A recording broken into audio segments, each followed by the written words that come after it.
So this is part two of just our general overview of Ida. So we're not looking necessarily at depth in scenes, but just kind of looking at some of those overarching big ideas that we explore in the film. So in the first half, we were kind of talking about this existentialism, and I'd like to kind of continue that with these two characters, which we talk about being dialectically opposed. This idea that they have two worldviews. These are two characters who are opposites that are forced into this interaction, and this is what makes the story compelling is these two characters dialectically opposed facing off in this world, and a world that's in itself complex. The modern world that we find ourselves in within this film is not an easy one for either character to navigate. So there are problems with navigating it. So we begin with Ida, this Catholic, devout, innocent,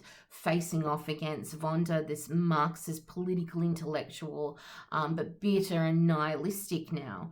And they play off and they struggle with each other. So the obedient, devotional Catholic nun forced to journey and in this road film of sorts with the embittered nihilist who has given their life to a political ideology that has in all respects failed them. And I think for Wanda we need to take into account that Wanda has kind of been betrayed twice. Betrayed by the people in her own country for a start. It was Polish Christians that for whatever reason did kill her child and killed her sister. And Pawlikowski is very clear when he speaks about this film that there was meant to be no judgment, and certainly exceptions have been made to the film. And on both sides, Polish Christians took exception to the suggestion that they were complicit in the Nazi occupation of their country, which again saw 2.8 million Polish Christians perish. But also against the Jewish population for this kind of idea of the vengeful Jewish stereotype. So the film has not been without criticism, but Pawlikowski comes back at that and says very explicitly that he wasn't trying to come down on any side. And again, the film steps back. It leaves that history implicit rather than dealing with it explicitly. And I think he's justified in saying that. And so what we end up then is these two interesting characters trying to navigate a country that's broken, a country that's more remnant than whole. And so with that idea of remnant, you get that lovely opening shot of Ida, the angelic face of her looking lovingly into the eyes of Christ, in an act of restoration, but in an act of unmistakable devotion. She's very much like the early Hopkins. She sees what she sees, and her faith is affirmed. And that act of restoration is then followed by that very quiet moment in prayer, and reinforced again by the lockdown shot, which is a very still and static way of looking at the world. The silence, the stillness of that moment, and that moment of affirmed faith. That is also played off with the lighting and the mise en scène and the set of convent life and the austerity of convent life. And again, this interesting notion of this devout young woman being so faithful in a country that's political ideology is actually completely opposed to the religious life. So the political life and the religious life in conflict, but this angelic, devout Christian very much in love with Christ in those moments, and reinforced by those close-ups of her in that acts of restoration, which then is completely undone 5 minutes later in the film when we enter the kitchen of our embittered nihilist, where faith was placed in ideology, and that faith has failed her. That faith has been thoroughly lost now. You can tell, and I think this again is that anger and guilt bubbling to the surface, trying to reconcile itself. when she takes a great pleasure in very dismissively and mockingly telling Ida that she is in fact a Jew, and takes pleasure in the ridiculousness of the Jewish nun. Which of course then speaks implicitly to again the Holocaust and Wanda's betrayal by white Polish Christians in her own country, and that irony that is how her niece comes back to her, and again the child that survived, and the fact that she is so ardent and earnest in her faith is amusing to Wanda, who has been betrayed and has gone completely to that side of Stalinism, and was, again, I think, relatively amused when she tells her niece about her involvement in the early purges.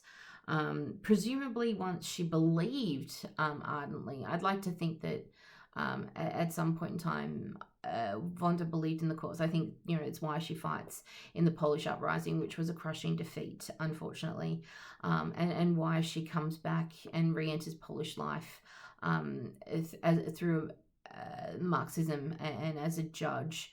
And I think she believed that at some point that political ideology would enable her to reconcile her loss and her actions, and the fact that she went to fight to save her child, and her child lost his life. So would this idea that ideology would help bring a sense of solace in place of religious faith to her loss, to her grief, to her anger, to her own failures, and it hasn't. And so what is left to her is this very dissolute and despondent life that she lives out. And I think Godfrey Cheshire says it quite nicely, and I'll read what he said. He said, when you watch the actress who plays this role, that the wrenching conflict is playing out in a single soul.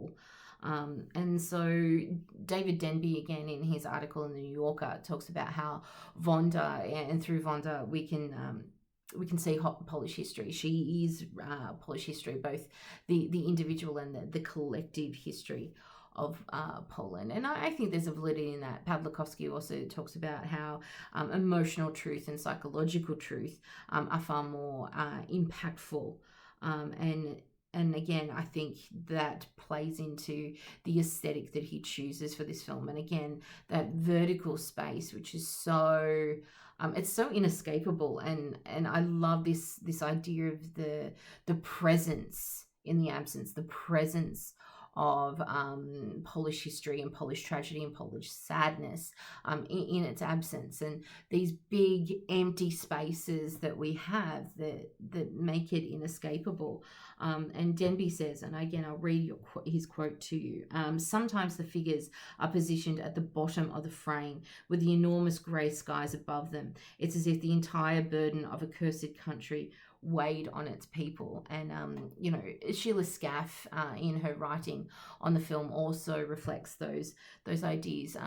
She talks about how every town, every forest could be potentially concealing a human death, and again each time we get these sparse, still, austere shots of an empty landscape, still and silent, that there is presence in that absence. It's all potentially a possible graveyard for any faith and religion, for the 1/5 of Poland's population that lost their life during World War II. And again, it's Roby that really identifies that even in that vertical space, it's that sadness that hangs over every moment and every interaction in this film. Which, I mean, and there's so many moments in this film that you could talk about, but I like the strange act that comes just before Wanda commits suicide, where you get the Catholic nun and the disenfranchised Marxists who together dig up the bones of their family, break into a disused, abandoned Jewish graveyard that no one's using anymore, because that population is gone and that culture is lost to Poland, but that they break in and bury their relatives and in a sense, another mirroring of restoration, maybe. Bury those bones and restore those human lives and commemorate them in a way that wasn't able to be done. And certainly for Wanda, after that, that seems to be the end for her. She has completed that act, and whether she achieves a sense of inner peace, or whether that act is able to forgive herself, or whether she just realizes that the dissolute and despondent life that she's been living isn't reconciling anything for her. She does choose to commit suicide, but the film still carries on, and we still have this problem of Ida's identity, and that her identity has been made problematic, and in that act of restoration, her Jewish heritage is inescapable, and so whether and I think we can argue that in some degree her faith, if not challenge, is disrupted. She chooses not to take her vows, and then she re-enters this world, and she re-enters the world of the young, and you've got the jazz music playing, so the emerging influences, the bits of America in the West that are starting to creep into Poland after those very brutal early years of communism. But she goes into the world of the young people who they've been in kind of a spiritual vacuum, in a sense, as Catholicism and Marxism are competing ideologies in this country, and so she ventures out into their world, and then literally puts herself in the shoes of her aunt, and wears the dress, the shoes, takes on the life for a night of her dead Jewish aunt, who had taunted her much earlier in the film, asking her that whether she could make those vows. Certainly there was meant to be an element of sacrifice in making those vows, so whether she decides to test her aunt's theory or it's an inner test is left ambiguous, but we can always argue that there is a disruption to her faith, and she goes out there and she kind of lives this dissolute and despondent life for one night, engages in a night of casual sex, drinking, smoking, all relatively normal things for younger adults, shall we say, but in the morning she is reaffirmed, and we talked a lot about how that closing scene of the film, which is one of the few tracking shots in the film, of her working back with her habit on and restored, and let's not forget that she has taken it off a few times, and the symbolic nature of that item of clothing, so that when she puts it back on, we seem to have this clear message of faith being reaffirmed or restored, which is potentially a motif in this film. We see the restoration of the statue, the restoration of the family to the family grave, albeit decrepit and dilapidated now, and then the restoration of Ida's faith and her identity. If we're going to link that back to Hopkins, perhaps she has let her chaff fly, and what lies is firm and grain. But what we have at the end of this film is this kind of two characters who went through an existential struggle, and we seem to find that Ida comes out the other side.